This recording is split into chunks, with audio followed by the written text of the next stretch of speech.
va corriger. Voilà. On va pas l'introduire, on va demander à Mickaël de s'introduire lui-même, d'autant plus que manifestement nos informations ne sont plus à jour. Donc ça demande révision. Donc je passe la parole à notre deuxième témoin français, qui vient juste de l'autre côté de la frontière, comme je l'ai dit, et qui il a un peu la mission aujourd'hui de vous secouer dans tous les sens. Mais inversement aussi, hein, ça peut être... Voilà, et donc n'hésitez pas. Vous avez le droit de ne pas être d'accord sur ça. Vous avez vu sa taille, vous avez vu son coffre, il est capable de subir des chocs, donc profitez de sa présence aujourd'hui, je pense que ça va être sympa. Et voilà, et alors il est chargé à balle de guerre parce qu'il a mangé un cookie entier. D'ailleurs, j'ai beaucoup de routes, ça serait bien d'en mettre un de côté quand même. Bah, c'est très grave, il y aura un repas vite. Ok, je te passe la parole. Alors oui, effectivement, c'est un petit peu passé, mais c'est pas très grave. On en discutera après si vous voulez, à travers les engagements que j'ai pu avoir ou que je continue à avoir. Et donc, engagement, ça veut dire déjà temps libre. Est-ce que je suis capable déjà de me libérer du temps pour avoir des engagements autour de mon métier? Parce que vous allez voir, j'adore ce que je fais, mais j'adore aussi, pour le coup, venir échanger avec d'autres gens sur justement ces questions agricoles, alimentaires et qui sont très complexes. Et qui sont à la fois passionnantes et en même temps très simple. Et ce que je vous propose moi, c'est que déjà sur un premier truc, c'est peut-être de discuter un tout petit peu de projet de Marine, parce que moi je la connais bien, et puis avec le son qui était un petit peu limite, peut-être qu'il y a des choses que vous avez qui vous a échappé, mais vous expliquer aussi pourquoi elle a fait ça et comment elle le fait dans ce contexte, dans quel contexte. Donc effectivement, moi je suis agriculteur, je suis polyculteur éleveur, laitier, le lait est aujourd'hui en bio. Il y a encore une partie de la ferme qui est en conventionnel, on pourra en discuter si vous voulez. Je ne travaille pas seul, je travaille avec beaucoup de gens. Je ne travaille qu'en coopérative, parce que je suis profondément convaincu que la coopération, alors pas que les coopératives sont géniales, que la coopération est une super forme d'organisation, est un mode incroyable de plein de richesses, quoi. Et puis par ailleurs engagé sur les questions d'agroécologie, de circuits courts, mais aussi élu d'un tout petit village, maire depuis 2014. Et j'essaye, si vous voulez, à travers mon métier, de faire passer l'idée que justement l'agriculture est à la confluence de plein de choses. On va en discuter. Et qu'en fait, si vous vous intéressez soit à devenir agriculteur, soit à travailler autour de ce métier, il y a plein de possibilités. Et il y a beaucoup de choses à inventer et à réinventer. Tout à l'heure, j'ai un peu réagi sur la question de quand on est fils d'agriculteur, qu'est-ce qu'on a comme poids à avoir sur les épaules? Mais c'est pas neutre comme question en fait. Pourquoi? Parce que moi je suis fils de paysan de chaque côté, et malgré mon âge, j'ai 43 ans, de temps en temps mes parents me donnent encore un coup de main, et ma mère me parle encore comme un petit garçon, comme si j'allais pas réussir à voir que la vache va véler à telle heure ou telle chose. Parce que l'agriculture, c'est aussi ça. Tu l'as souligné tout à l'heure, le projet professionnel et le projet social, il est toujours un peu lié. Mes parents habitent encore sur la ferme, moi j'habite pas sur la ferme, ce qui fait qu'on est une espèce de truc là, voilà. Et c'est d'ailleurs pour ça que c'est à la fois, ça peut être une chance, puis à la fois parfois c'est un poids très très dur et très lourd à porter. Et pour éviter que ce soit un poids lourd à porter, justement, il faut réussir à prendre du recul et à se dire, voilà, comment moi je vais tracer mon chemin? Qu'est-ce que j'ai envie de faire dans la vie? Moi, je voulais pas être agriculteur au départ, je voulais faire vraiment autre chose. Et j'y suis venu parce que j'ai remarqué que c'était un métier qui justement était à la fois passionnant et à la confluence de tout. Quand je dis à la confluence de tout, ça veut dire quoi? Ça veut dire que vous mangez 3 fois par jour, les gens mangent 3 fois par jour. Ça veut dire que vous aménagez le territoire. Avec Hugo, en arrivant, on s'est dit, tiens, il y a des vaches là dans la ville, quoi. C'est-à-dire que c'est vous qui faites aussi le territoire. Ou pas d'ailleurs. Parce que ça, c'est du paysage. Moi, j'aime les prairies avec des vaches qui sont au bord des maisons. Pour certains, ne sont pas du tout sensibles à ça. Mais ça veut dire que vous pouvez aussi détruire le paysage. Enfin voilà, l'agriculture, c'est ça. C'est à la fois, soit ça produit des choses positives, soit ça produit aussi des choses négatives. L'eau, par exemple. L'eau est un bien commun.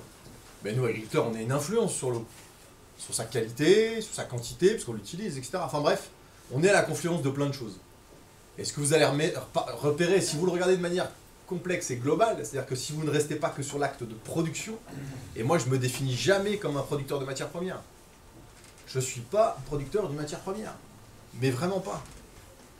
Pour la plupart des agriculteurs, des exploitants agricoles, c'est ça, on se définit comme des producteurs de matières premières.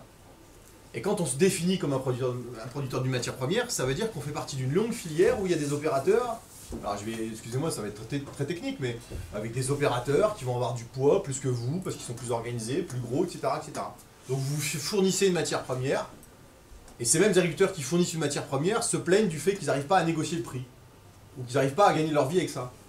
Mais c'est normal puisqu'on se résume à être producteur de matière première qui n'a pas de valeur au départ, qui est brute.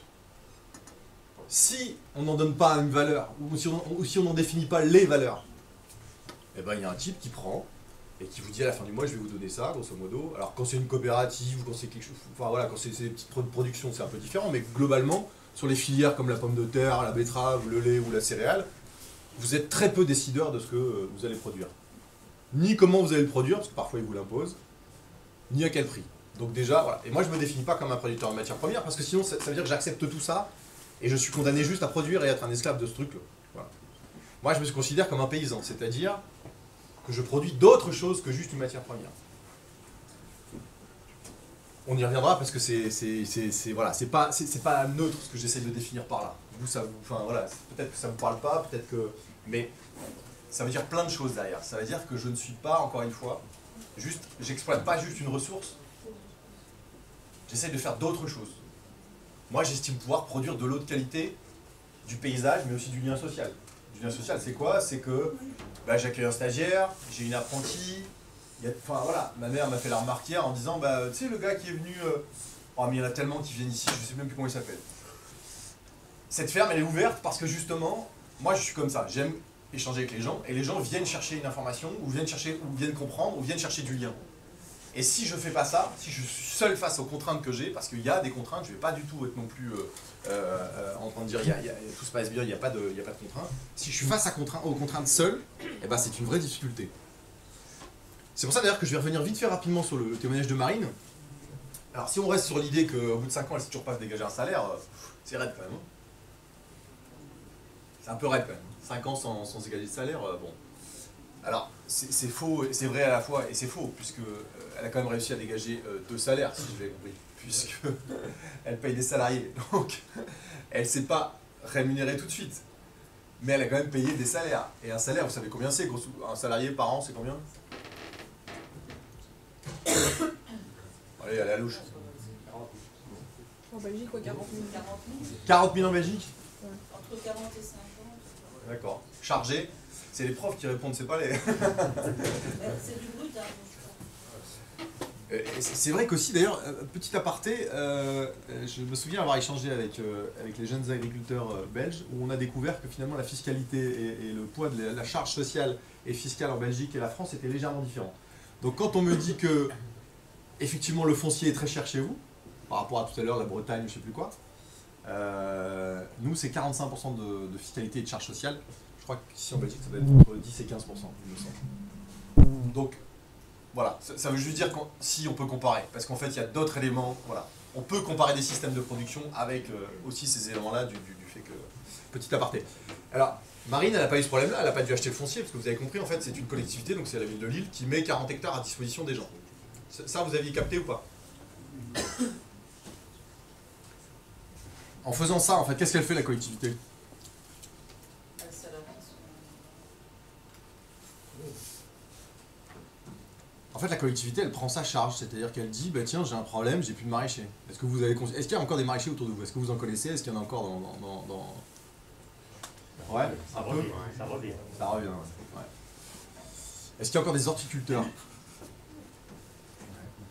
Vous en connaissez beaucoup?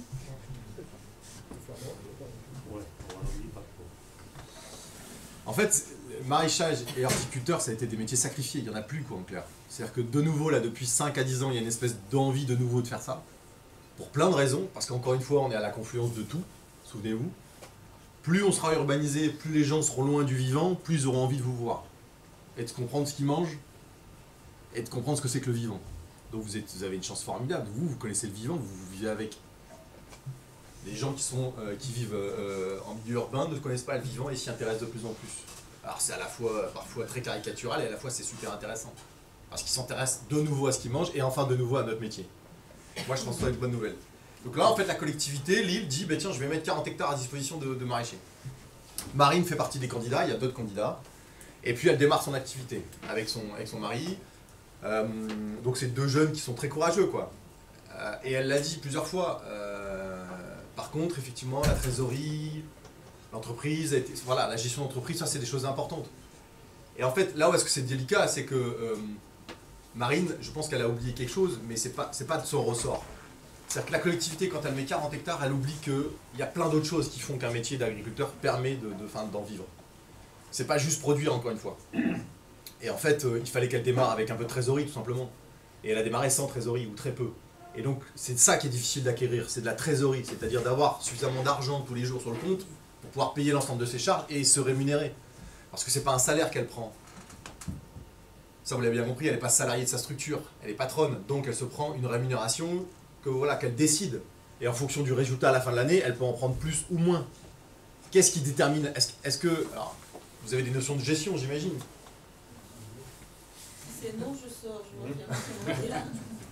Ouais, faites gaffe, on est surveillé. Non, connaissent fonds de roulement, besoin de fonds de roulement, trésorerie, tout ça, ils doivent se... Donc ça veut dire, à la fin de l'année, s'il y a une rémunération, enfin s'il y a un résultat positif, est-ce qu'on peut se prendre un salaire?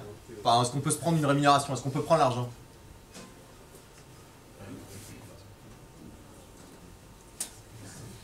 Oula. Je vous fais peur là. En fait, une entreprise, elle a besoin d'un fonds, elle a besoin d'argent qui tous les jours va servir. Ça, vous êtes d'accord? Ça s'appelle la trésorerie. Fonds de roulement, enfin si on va plus loin, fonds de roulement, etc. Et ensuite, nous, patrons, on peut payer un salarié avec la trésorerie, avec ce qu'on génère, voilà, avec la production, la valeur ajoutée qu'on a tous les jours, là, on peut payer un salarié, ça c'est un salaire. Mais à la fin de l'année, quand on clôt l'exercice, il y a un résultat, vous êtes d'accord? Ce résultat, souvent, à quoi il sert? Normalement, à vous rémunérer, vous patron, c'est-à-dire à pouvoir dégager un revenu. Ce que là vit Marine, en fait, c'est que pour l'instant, le résultat permet de faire vivre la ferme, globalement de payer ses charges, de payer ses salariés, mais pas encore de rémunérer ce qu'elle a investi. Est-ce que vous voyez un petit peu la petite différence? Donc quand elle dit qu'elle ne gagne rien, c'est faux. Elle est en train de ce qu'on appelle capitaliser, c'est-à-dire que tout doucement, sa structure va se consolider. Pour l'instant, elle ne dégage pas un résultat suffisant pour pouvoir, elle, se rémunérer. C'est un peu différent. Et ça va arriver. La connaissance, voilà. Ce qui est donc important à faire, c'est que quand on met des hectares à disposition d'un maraîcher, comme ça, ou d'une maraîchère, mais c'est de sécuriser les premières années avec elle. C'est peut-être tout simplement de voir comment une collectivité pourrait amener, ou alors une collectivité, ou alors d'autres choses. La PAC, par exemple, la politique agricole commune, ne file pas de pognon aux maraîchers. C'est un scandale absolu. Quand moi je vois des céréaliers qui ont 3 appartements à Courchevel, je me dis... voilà quoi, enfin, le 80-20 que longtemps certains syndicats ont dénoncé, n'est pas complètement faux quoi. Vous savez, 80% des aides vont à 20% des agriculteurs. Moi, typiquement, je touche 60 000 € d'aide PAC par an. C'est énorme, 60 000 €, vous trouvez pas? 60 000 balles. Mais ça dépend de vos hectares. Elle a que 5 hectares, c'est pas... C'est Et normal qu'elle a moins que si quelqu'un qui a 100 hectares. Elle travaille pas moins que lui. est-ce qu'elle travaille moins que moi? On n'est pas, on Ouais, est je pas pense payé qu'en plus, elle à travaille temps plus que pour moi. le travail, hein. Et combien elle a de salariés? Elle avait 1 ou 2 salariés, c'est ça? Un demi. Regarde, nous on est 4 maintenant, on n'est plus 3, on est 4. C'est pas une question d'hectare, parce que finalement, elle produit plus de valeur ajoutée que moi à l'hectare. Elle est bien plus efficace. Moi, je suis un guignol, en fait.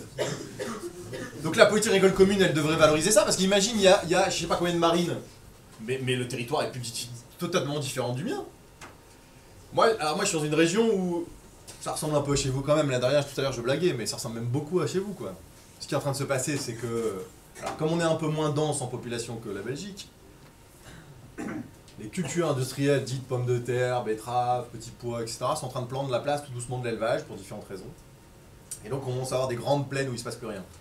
Ou alors si, il se passe quelque chose quand on plante, un petit peu à l'année parce qu'il faut quand même pulvériser un peu, et puis il se passe beaucoup de choses là en ce moment. Mais en clair, dans la plaine, c'est quand même... voilà. Si, avec 5 hectares, on peut dégager 3 salaires comme Marine le fait, ou 2 salaires, vous n'avez pas l'impression que peut-être qu'il faudrait mieux aider un modèle qu'un autre? Certainement. Et là, faut m'aider, hein, faut réagir un peu, ou alors j'ai l'impression d'être... soit, Xavier, je suis très mauvais, ou... Non, il faut qu'il se réveille. Aide-moi, dis-moi que t'es pas d'accord, parce que, en plus, Si vous n'êtes pas d'accord, C'est pas la même chose. il y a du contenu, là. réagissez. Là, vous là, les 2-3 où il y a des fils de paysans, là, vous avez déjà inclus tout ça dans vos têtes, là. Hectares, ben, il y a toute la filière par après aussi qui... Alors qu'elle, elle vend en direct, c'est pas toute une filière par après qui doit aussi s'en nourrir. C'est aussi une idée, c'est une autre méthode de travail. La PAC, elle n'est pas là pour vraiment aider les agriculteurs, elle est là pour que les consommateurs puissent acheter de la nourriture à bas prix. C'est le plus grand but de la PAC, c'est pas oui, je veux des agriculteurs parce que c'est plus qu'une contrainte, c'est un couteau sur la gorge. Donc c'est vraiment le but. Et elle, ben, avec son maraîchage, c'est pas des légumes à bas prix. En fait, si je compare avec des prix par ici, pas tout le monde peut acheter des légumes au maraîcher. Mais voilà, pour moi c'est ça, c'est l'idée de la PAC, c'est aider les monsieur, madame, tout le monde à pouvoir acquérir des légumes à bas prix. Et tu trouves ça légitime? Ben, ça j'ai jamais dit, mais c'est ça le but de la PAC. Donc c'est comme ça que... Alors, Je pas tout à fait ça quand même. alors, Il va y avoir une nouvelle PAC aussi. Hein. ce n'est pas tout à fait ça. Ce qu'il faudrait, parce que ce sera un peu trop long aujourd'hui, on va pas reprendre ça dessus, mais regardez ce qui a été écrit justement au tout début de la PAC, et notamment au tout début surtout de l'Europe en fait. Pourquoi à un moment on fait des accords sur l'agriculture, l'acier, etc. Ça date un tout petit peu, mais c'est vachement intéressant de comprendre ça. C'est pas pour avoir de la bouffe pas chère. Que certains élus politiques s'arrangent bien de ça en permanence en Europe pour qu'on ait de la bouffe pas chère, ça évidemment. Parce qu'on a tellement peur que le citoyen européen se réveille en disant mais c'est trop cher donc je vais manifester, que forcément, bon. Nous en France, en plus on a la grande distribution qui aide beaucoup à faire ça, hein, surtout. Non, en fait quand on regarde un tout petit peu à quoi sert la politique agricole commune, c'est un peu plus complexe que ça. C'est notamment de soutenir le revenu des agriculteurs. Donc tu vois, c'est écrit en partie. C'est écrit parce que tout simplement, à l'époque, on sort de la guerre, etc.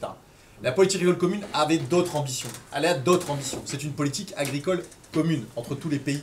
Elle a aussi, elle a bougé. Normalement, elle a aussi une ambition pour pouvoir faire vivre ce qu'on appelle à travers le second pilier les territoires, à accompagner le changement face au changement climatique, plein de choses comme ça. Ce que j'observe juste, moi, c'est que je veux pas comparer ce que Marine fait et ce que je fais. Effectivement, ça demande un peu plus de surface d'avoir des vaches. Sauf que ce que je ne comprends pas, moi, c'est pourquoi je touche 60 000 et elle 0. C'est-à-dire qu'on pourrait très bien imaginer que moi j'en touche un tout petit peu moins, parce que j'en ai pas besoin. Que certains céréaliers qui touchaient jusqu'à 150, 200, 300 000, 400 000 euros par an, bah ça, ces sommes-là, si on avait dit à un moment on plafonne, parce que je sais pas, vous êtes deux, et que le revenu moyen d'un Français c'est 40 000 balles ou d'un Belge c'est 50 000, et ben vous serez pas au-dessus des PAC, enfin, juste des trucs, des critères qui permettent de dire on va vous accompagner, parce que c'est notre force. Mais c'est pas le même investissement non plus. Il y a plein de critères. On regarde son chiffre d'affaires, elle fait 80 000 balles à deux. Enfin, le maraîchage, la difficulté, c'est qu'en fait, ils font, sur très peu de surface, ils produisent beaucoup. Ils font ce qu'on appelle du vertical, ils font pas de l'horizontal. Moi, je fais un peu d'horizontal, c'est-à-dire que j'ai besoin de beaucoup de surface parce que j'ai un troupeau laitier, parce qu'il faut que je donne à bouffer, etc. Puis aussi parce que je fais de la céréale qu'on exporte, je sais pas où, au bout du monde. Si demain, je remets un peu plus de valeur ajoutée, je fais ce qu'on appelle du vertical, c'est-à-dire que je recrée de la valeur ajoutée à l'hectare. Et donc, j'ai peut-être besoin d'un peu moins d'hectares pour pouvoir gagner ma vie. Ou alors, je vais le partager un peu plus, c'est-à-dire je vais accueillir un salarié de plus ou un associé, ou... Voilà. Marine, ce qu'elle a réussi à faire, c'est sur peu d'hectares, à créer beaucoup de valeur. Ça demande beaucoup de travail le maraîchage, faut surtout pas être naïf de ce point de vue. Et c'est pour ça qu'elle a besoin d'un soutien. Et c'est pour ça que là on n'est pas sérieux nous entre agriculteurs, c'est d'avoir accepté que certains touchent 100, 150, 200. Moi j'ai un voisin, et tu vas mieux comprendre dans l'histoire, si tu arrives à sortir un tout petit peu de ce qu'on t'a affilé. Moi j'ai un voisin qui touche des aides directes laitières, dans ce qu'on appelle ses droits à paiement de base, etc. encore. Des aides au taurillon, des aides à je sais pas encore quoi, puisqu'à un moment il faisait des pommes. Enfin bref, il avait fait toutes les bonnes productions qu'il fallait qu'à un moment, toutes ces aides que vous n'avez pas connues vous, sont arrivées dans ça, voilà. Et ben il n'y a plus de lait, et ben il n'y a plus de lin, il n'y a plus de taurillon, il n'y a plus de pommes de terre fécule, enfin bref, et il continue à toucher ses aides. Donc là, mais il en touche beaucoup moins. La dernière fois il s'est un peu plaint, il dit putain, on a pris beaucoup quand même, hein. Ah ouais, il est passé de 100 000 à 70, donc forcément c'est plus difficile quand tu es riche d'être plus pauvre, tu vois. Et ben il va falloir continuer à lui en prendre, parce qu'il fait très peu de choses, il fait un peu de céréales, enfin lui il fait 25 heures par semaine quoi. Donc il faudrait à un moment se dire, on n'est peut-être pas obligé de tout lui prendre, parce que pour le coup il rend d'autres services, mais peut-être qu'on peut lui en prendre une partie pour qu'à un moment quelqu'un comme Marine puisse être soutenu dans ses 2, 3 ou 4 premières années. Mais quand à un moment il y a eu un débat sur l'installation des jeunes agriculteurs, qu'est-ce que c'est? C'est exactement ça en fait. Moi j'ai fait partie de gens qui disaient, mais bien sûr que dans le premier pilier il faut prendre un peu d'argent, le premier pilier de la PAC. Ouais, je perds personne là, si. Je vais prendre un peu d'argent pour donner aux jeunes qui démarrent. Parce qu'un jeune qui démarre, il a besoin de cette trésorerie que Marine n'a pas eue. Toi, en fait, si tu t'installes après tes parents, moi, c'est ce que j'ai vécu. J'ai pas eu besoin de trésorerie, en fait. Ben, c'est normal. J'ai simplement pris la trésorerie de mes parents, en fait. C'est ça qui s'est passé. Si j'avais dû démarrer une ferme laitière comme la mienne, 50 laitières, 60 laitières, mais il m'aurait fallu une trésorerie de dingue pour démarrer. Parce que ne serait-ce que pour payer de l'aliment, pour payer le gasoil dans le tracteur, etc., il aurait fallu de la trésorerie. Là, elle n'a pas eu cette chance.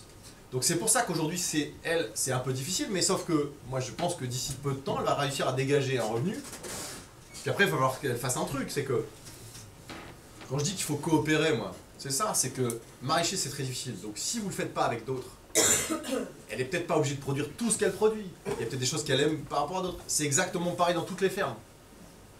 Ce qu'on fait souvent, c'est qu'on fait tous les métiers. On veut faire tous les métiers, on concentre tous les métiers. Et comme on concentre tous les métiers, eh ben on est un peu débordé, ça demande beaucoup de compétences et la charge mentale elle est assez lourde. Moi j'ai vu quand même plusieurs éléments dans ce qu'a fait Marine, c'est que notamment par exemple la vente directe, je sais pas si vous avez entendu, elle fait que sur commande. Donc ça c'est vachement pertinent ça. Pas de perte, pas de déplacement inutile, etc. Les circuits courts, ça peut être aussi l'enfer hein, de devoir livrer partout. Là, elle a mutualisé avec d'autres pour qu'à un moment justement, cette charge de la vente, ce soit pas elle qui la gère. Ça, c'est ce qu'on appelle de la coopération, c'est vachement malin. Soyez malin de ce point de vue.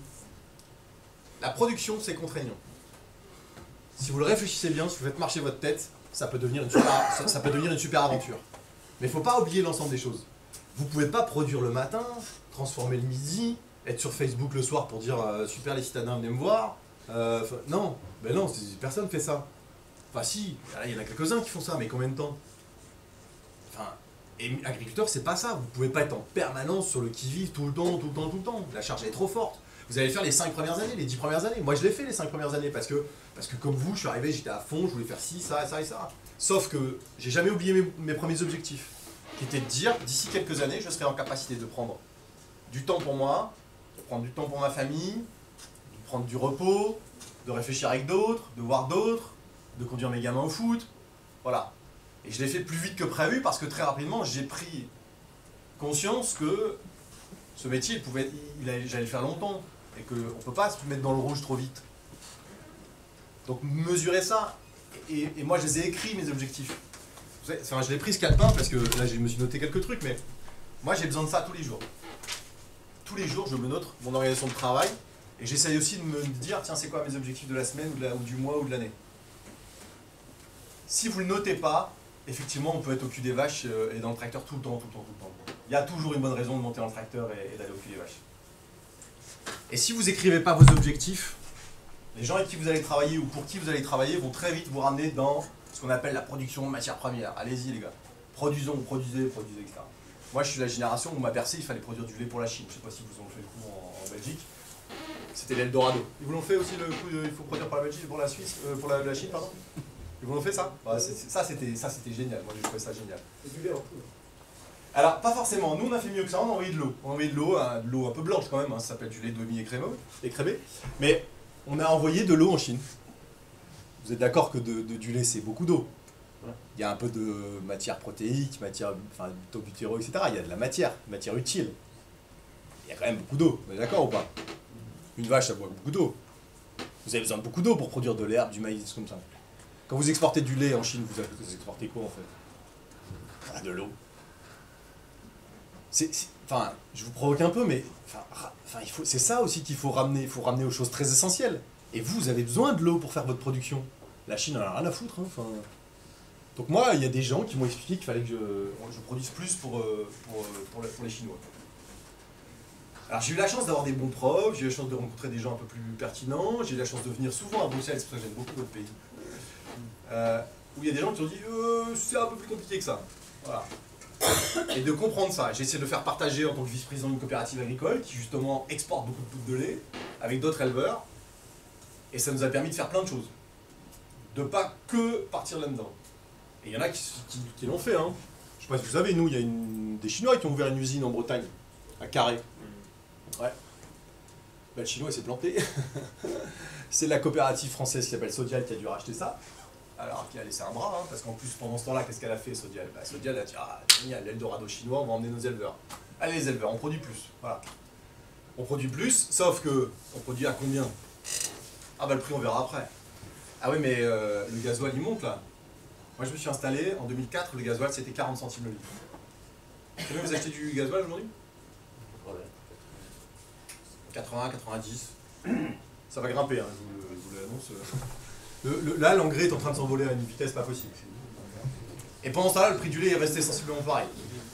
Donc les gens qui nous ont amenés à dire produire plus de lait, qui n'ont pas du tout mesuré le fait que les charges étaient en train de monter et que le prix allait rester stable, qu'est-ce qu'ils ont fait en fait? Ils ont emmené tout le monde dans le mur. Et puis à un moment, le mur, bah, quand il est bien proche, là...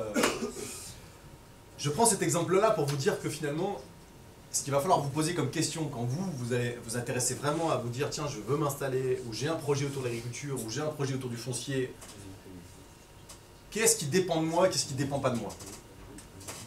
Moi, quand je me suis installé, le prix du lait, c'était pas moi qui décidais.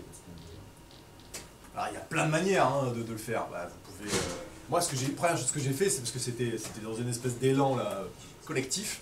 J'ai pris ma COP. Je suis devenu vice-président de cette COP. On est plusieurs, on a pris la COP. Voilà. Ça a été un peu tendu, ça a été parce que voilà, il y a des différents. Voilà. Et puis on a essayé de travailler sur le prix du lait pour voir comment on pouvait agir là-dessus.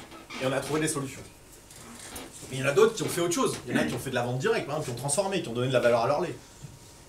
Puis il y en a d'autres qui ont arrêté le lait, malheureusement, parce qu'ils n'avaient pas de poids là-dessus et qu'ils n'y arrivaient pas, et qu'ils n'arrivent pas à comprendre ça. Puis il y en a d'autres qui sont restés chez eux, qui ont dit, bah moi je vais travailler sur les charges, par exemple. Dans le petit film que vous avez vu au-delà des clôtures, moi ce qui m'intéressait, c'était tout leur processus qu'ils ont fait. Pourquoi à chaque fois, je sais pas, vous avez remarqué à un moment, c'est le père qui dit avec sa fille, mais moi je m'éclatais à être intensif, j'avais gagné des concours. D'ailleurs on voit même derrière les deux frères, toutes les coupes là, à mon avis c'est parce qu'ils avaient les meilleurs Einstein du coin quoi. Et en fait cette génération-là, même si aujourd'hui elle est un peu plus détendue dans le film, j'ai l'impression qu'elle est encore nostalgique de ce truc là où ils étaient à fond, ils étaient les premiers, etc. Et le père en parle encore comme si c'était, voilà. Sauf que la fille lui rappelle, ouais mais attends, avec tes vaches à 12 000 litres de lait, on gagne, tu faisais pas vivre la famille. Je sais pas si vous vous souvenez de ce moment pour ceux qui ont vu le film. Et peut-être que cette fille, justement, elle a posé ses objectifs et elle a dit à son père, ah non, non, c'est comme ça que ça va se passer maintenant, parce que c'est ma génération qui arrive et moi, mes objectifs sont différents des tiens. Et son père reconnaît aujourd'hui que pour le coup, il y a plein de possibilités. Je sais pas si vous vous souvenez de cette phrase aussi, il dit, mais avec l'agriculture intensive, finalement, j'avais tout exploré, mais là, avec l'agriculture extensive, entre guillemets, c'est plein de possibilités. Je sais pas si vous vous souvenez de cette phrase aussi. Ça montre en fait que il faut poser ses objectifs, il faut se donner les moyens et vérifier de ce qui dépend de vous et de ce qui ne dépend pas de vous. Est-ce que vous avez des idées en tête de ce qui dépend de vous et de ce qui ne dépend pas de vous? Le prix du lait, ça dépend de vous? Le prix du tracteur? Oui et non. Oui, c'est vrai, oui. Alors vas-y, développe un peu.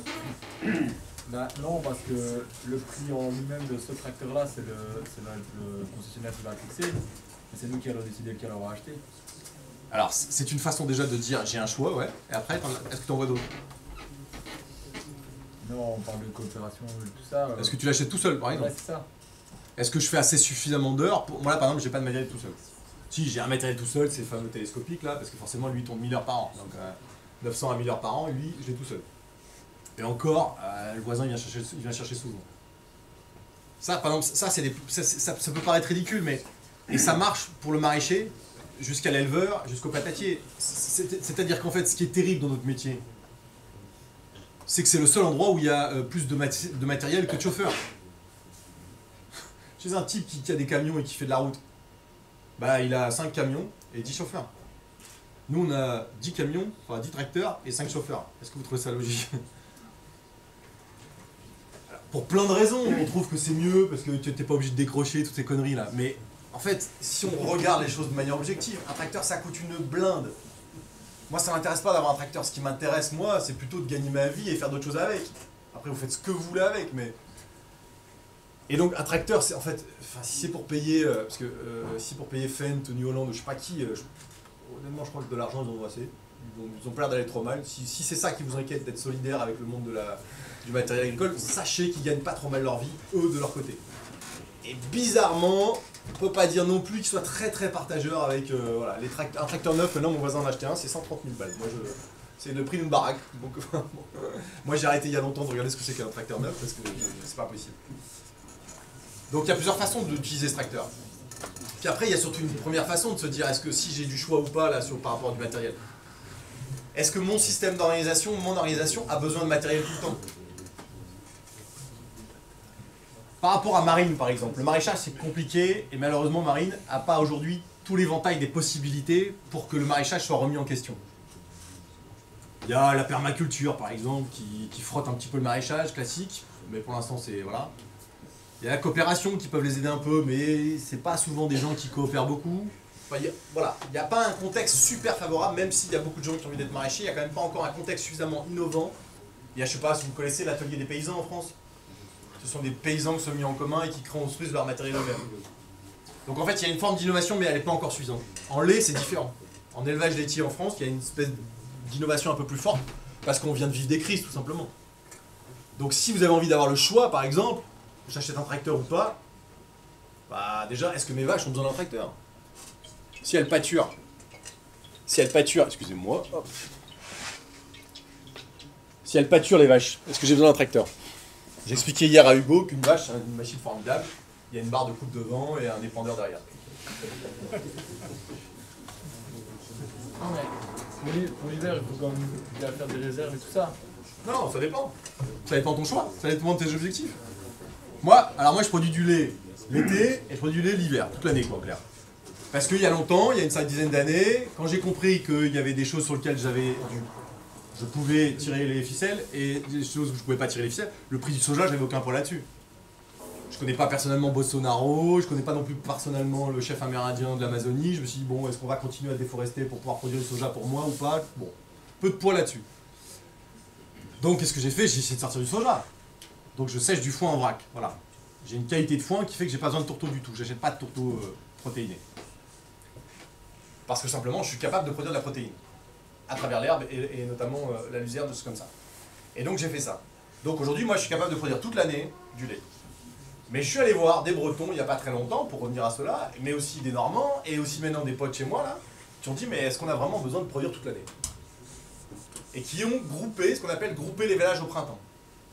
Et qui maintenant, du 15 février au 15 novembre, au 15 décembre, suivant les élevages, et du 15 décembre au 15 février, la salle de traite est fermée. Et ce sont des systèmes économiquement efficaces. Économiquement efficaces, c'est prouvé par des chiffres.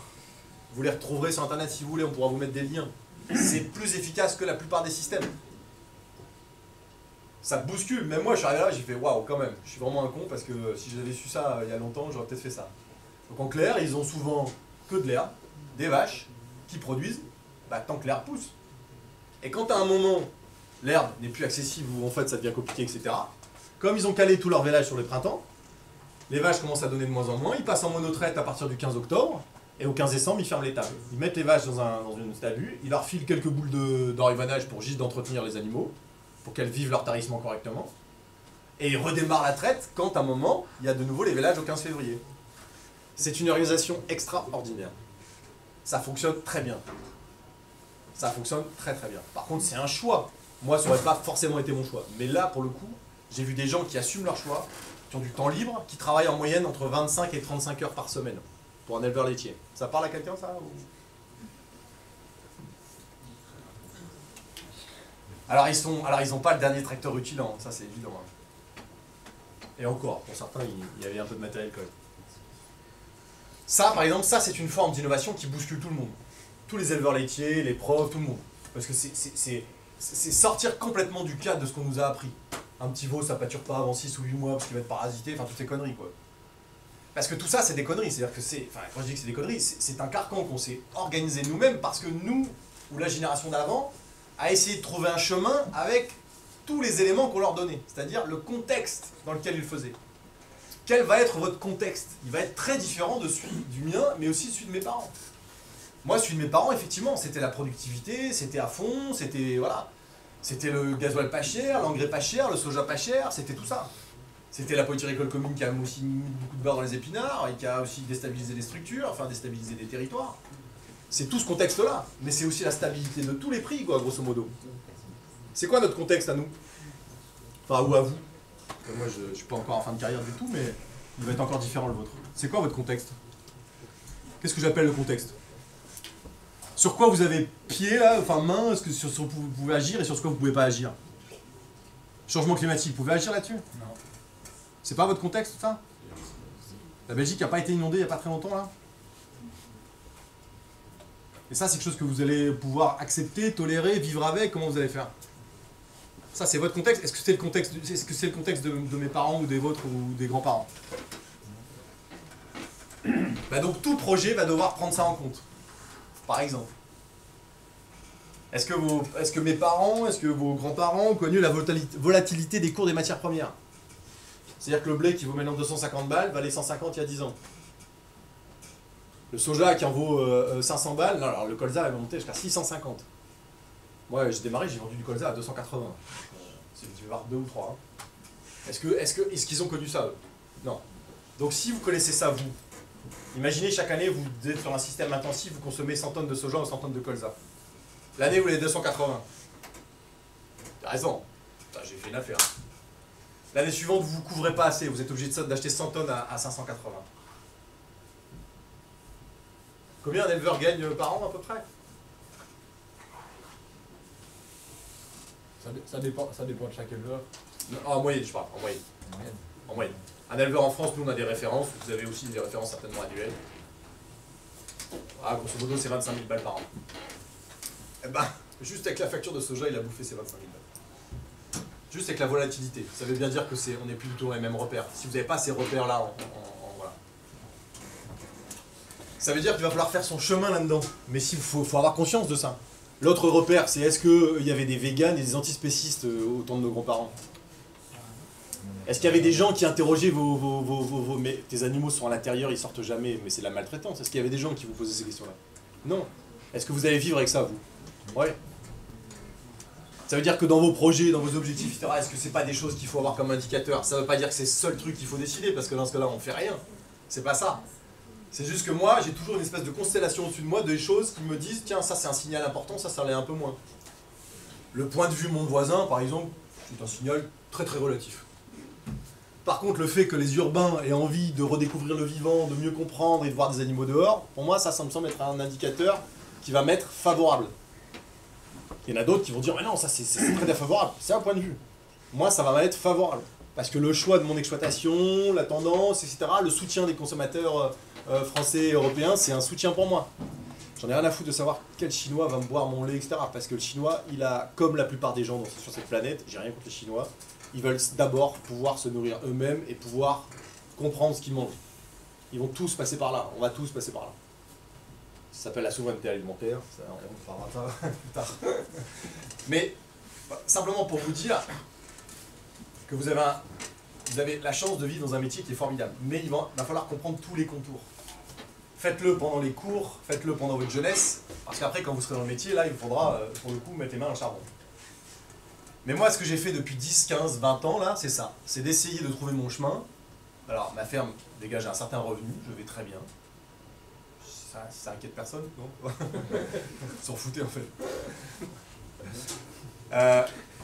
Sur les questions environnementales, j'essaie d'y travailler énormément. Moi j'estime que le carbone est un indicateur par exemple.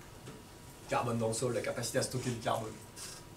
L'eau, moi ça m'inquiète en tant que maire, je regarde les analyses d'eau, je me dis tiens, est-ce qu'on la dégrade ou est-ce qu'on la bonifie? Est-ce qu'on en utilise pas trop ou est-ce que... Enfin voilà. Et mes habitants me le demandent aussi. Est-ce que par exemple mes terres sont capables de retenir de l'eau? Parce qu'avec le changement climatique, les innovations que vous avez vécues, la responsabilité, c'est pas l'agriculture, il faut être très honnête, hein, c'est trop facile de dire que ce serait l'agriculture. Pourtant, Arcal disait le contraire. Mais nous, on a une responsabilité. Mais par contre, on a une responsabilité. C'est-à-dire que si nos terres ne sont pas foutues de retenir 10 litres d'eau, elles seront encore moins foutues de retenir 80.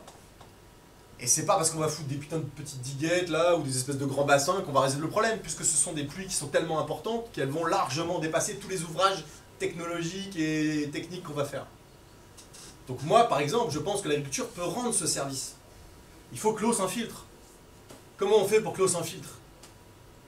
Ça, c'est un indicateur. Il va falloir y regarder. Il va falloir se poser la question. Si c'est bétonné, c'est sûr que ça ne s'infiltre pas. Si c'est cultivé comme je le vois à certains endroits, c'est sûr que ça ne s'infiltre pas. Par contre, il y a des endroits où c'est bizarre. Voilà, il y a une forme d'agriculture qui répond à ces enjeux-là, qui est capable d'accueillir l'eau et de faire qu'elle reste sur place. Parce qu'en plus, agriculteur, t'en as besoin de l'eau. Ça, c'est des indicateurs importants, ça. Et comment on reconnecte avec la société, c'est aussi par ça. C'est aussi répondre à ça, rendre des services. Oui. Il y a par exemple, en France, il y a 400 000 agriculteurs. Il y en a combien qui pensent réellement à ça et est-ce que c'est vraiment nécessaire si on a 1000 qui font attention à ça et que les 390 autres 1000 s'en foutent? Est-ce qu'il y a un réel... Là, on est plutôt dans l'ordre de qu'est-ce qu'un groupe humain est capable de faire, et etc. Mais moi, honnêtement, cette question-là, elle m'intéresse peu parce que malheureusement, ils vont pas avoir le choix. C'est-à-dire qu'effectivement, il y a des agriculteurs qui s'intéressent pas à la question et qui même foutent le bazar pour d'autres.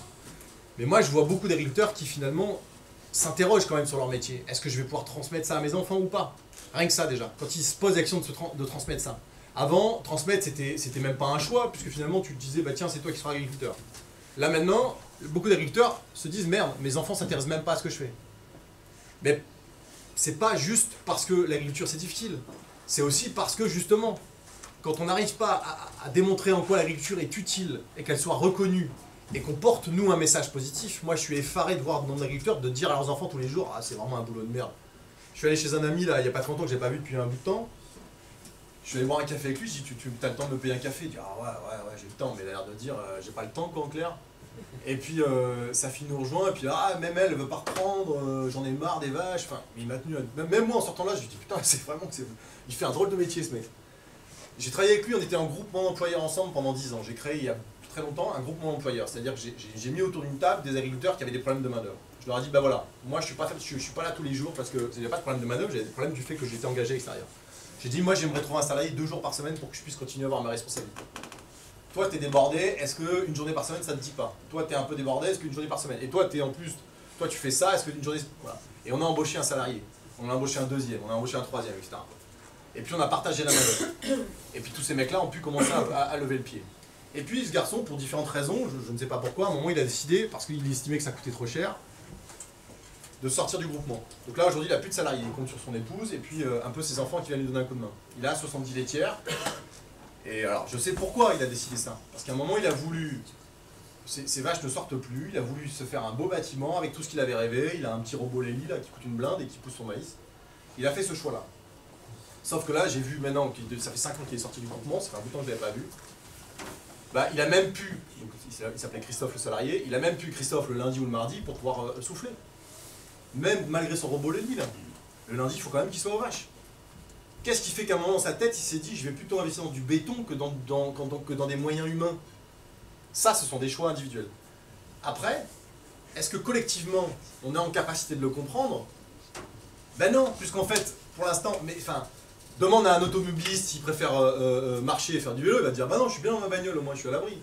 Et là, on est en train de demander aux agriculteurs s'il faut changer. Bah, la plupart qui ont plutôt de 50 ans, ils disent bah non, on va pas changer. Non. Ah, mais là, pour la génération suivante, on fait comment? Oh, la génération suivante, on verra. Pour certains, ils disent non, on va faire quelque chose pour la génération suivante. Et pour la plupart, ils disent on verra plus tard, on s'en fout. Donc, pour répondre à ta question. Ça ne doit pas venir de plus haut alors à ce moment-là. C'est pas que ça doit venir de plus haut. C'est qu'en fait, ça doit déjà venir de vous. C'est-à-dire que vous, là-dedans, ce que je vous dis moi, là, est-ce que vous vous dites tiens, mais n'importe quoi? Ou est-ce que ça vous évoque des choses? Est-ce que vous estimez que vous produisez une matière première? Ou est-ce que vous estimez que vous avez des services à rendre à la société et qu'il va falloir les faire reconnaître pour que demain vous puissiez le faire dans de bonnes conditions, c'est-à-dire gagner votre vie? Mais c'est quand même... Il faut quand même comprendre que certains agriculteurs ne se posent pas la question sur plus que ça sur l'environnement si déjà eux ne savent déjà pas vivre. Si déjà eux, pardon? N'ont pas un revenu pour vivre assez. Mais sauf que c'est intimement lié en fait le problème. C'est que si tu déconnectes la question, comment t'expliques que dans une même corporation, tu as des gens qui gagnent 100 000 balles par an et d'autres 5 000 balles par an? Avec en plus une politique agricole commune, la seule politique agricole commune. Ben moi j'ai une explication très simple. C'est que nous agriculteurs, on se voit comme une corporation les uns avec les autres, les uns contre les autres en permanence. D'ailleurs, moi j'ai eu la chance d'assister à des négociations entre pays pour la politique agricole commune. Personne ne se demande quel est l'intérêt des agriculteurs là-dedans. Tout le monde est en train de tirer la couverture en disant ah ouais mais nous Italiens, nous Espagnols, nous Français, oui mais nous Français on contribue plus que toi. Enfin c'est des conneries quoi. C'est-à-dire qu'à un moment l'intérêt pour le coup de l'agriculture et des agriculteurs il est très loin. Et nous agriculteurs on reproduit le même schéma dans nos villages. C'est pour ça que je vous parlais de coopération. Alors c'est pour ça que c'est un très mauvais exemple de ça parce que je suis effectivement dans cette CUMA mais je ne travaille plus avec cette CUMA. Parce que la coopération c'est pas parce que vous avez créé une structure que vous coopérez. Je suis avec des agriculteurs qui ne coopèrent pas, ils se marchent sur les pieds. Ils viennent louer un matériel, c'est du kill ou tout, c'est pas une CUMA. Et donc, alors j'utilise encore un peu de matériel, je suis très poli avec eux, etc. Mais j'en suis sorti pour coopérer avec d'autres, avec des gens qui justement comprennent ça et partagent ça, et ont envie de coopérer avec ça. Et ce que je remarque là, c'est que là, on a des gens de mauvaise humeur tout le temps, désagréables, et que là, moi, je vois surtout des gens très heureux. C'est-à-dire que je vais vers d'autres éleveurs qui ont trouvé d'autres manières de travailler, qui accueillent des gens, qui transforment, qui voient d'autres, qui sortent, qui bougent, enfin voilà. Le plaisir que j'ai, moi, le samedi soir, c'est d'appeler mon pote en disant, voilà, tes filles, elles ont fait quoi au basket? Parce qu'il est éleveur laitier, et que tous les samedis, après-midi, il va voir ses filles voilà, au basket. Et donc, il s'est mis à la monatraite pour pouvoir faire ça. Ce type-là, il y a 10 ans, il jetait du lait, je ne sais pas si vous avez entendu parler à l'époque, ce qu'on appelait, nous, l'appli, chez vous, c'est le MD. Ils ont jeté du lait parce qu'ils n'en pouvaient plus. Voilà. Pour certains, ils ont arrêté le lait, pour d'autres, voilà, enfin bref. Et lui, il faisait partie de ces là. On en discute souvent parce qu'on s'est pris la gueule on s'est engueulé, on s'est vraiment tapé, mais fort. Et maintenant, on est les meilleurs potes. Pourquoi? Parce que de son chemin et de mon chemin, on a trouvé ce qui nous allait nous rassembler. C'était de dire à un moment, mais comment on prend un peu nos destins en main? Est-ce que vraiment on est obligé d'être au cul des vaches tout le temps, toute l'année? Et qui nous a obligés à faire ça? Ben, personne. Ça, c'était notre responsabilité. Et ça, on a pu travailler là-dessus. Et par ailleurs, on a travaillé sur d'autres choses. Avec la coopérative, à proposer d'autres choses. Typiquement, on a par exemple, dans notre coopérative, proposé à des éleveurs laitiers qui font des vaches de faire des chèvres. Parce qu'ils n'arrivaient pas à gérer leur système de vaches, ils sont passés à la chèvre et on a pu commencer à collecter du lait de chèvre. Si tu savais le nombre d'agriculteurs qui me sont tombés dessus en disant que c'était n'importe quoi, qu'on allait payer pour accompagner les agriculteurs pour faire n'importe quoi, dans cette même coopérative, et ben aujourd'hui, il y a des agriculteurs qui sont plus éleveurs de vaches, qui sont éleveurs de chèvres, et le lait de chèvre rapporte plus que le lait de vache. Et ils sont encore éleveurs. Et moi, c'est ça qui m'importe. Donc, ça veut dire qu'en fait, c'est aussi notre capacité à, dans un cadre très... C'est vrai que c'est un cadre contraint à l'agriculture, surtout quand on est fils de paysans. Pour ceux qui ne sont pas fils de paysans, vous avez cette chance-là de ne pas avoir ce carcan. Et pour en sortir, pour ouvrir les fenêtres, vous avez l'âge pour le faire. Regardez ce qui se passe autour de vous. C'est en train d'innover une vitesse. Puis alors vous avez à la fois une contrainte et une chance, c'est l'urbanisation. Vous êtes un pays où c'est très concentré. Regardez ce qui se passe en ville en permanence sur la bouffe. C'est juste incroyable. Sur les circuits courts, sur l'innovation, sur les gens, comment ils... Voilà. Il y a plein de choses. Sur les chefs cuistots qui sont en train de remettre la bouffe au cœur de plein de choses. Enfin, voilà. Même en Belgique, on va pouvoir bientôt un jour bien manger. Non, ça c'est juste la provoque. C'était la conclusion de la matinée. C'est bien. On va en garder sous la pédale parce que donc Michael va rester avec nous cet après-midi et notamment dans la première visite, on va devoir diviser le groupe en deux et donc je vais demander chaque fois aux demi-groupes qui vont rencontrer Michael d'approfondir ce qui a été dit ce matin parce qu'il y a énormément de choses qui doivent vous interpeller. Si ce n'est pas le cas, je peux plus rien faire. Voilà, c'est désespéré. Ou alors il faut venir me voir. Ou alors faut venir me voir. Vous avez maintenant matière à discuter avec lui. Donc on va s'arrêter maintenant pour le moment. On va simplement...